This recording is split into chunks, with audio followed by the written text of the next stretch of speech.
Bulat na atong peritohon. Nagpainit na tagkawali para sa atong bulad. Ano siya? Ayan, ang ating bulad. Ayan. Ayan, ang ating bulad. Perito lang tagduha.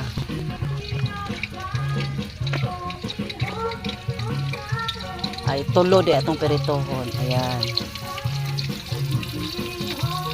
Diba? Kalami. Parisan og kape. Alright.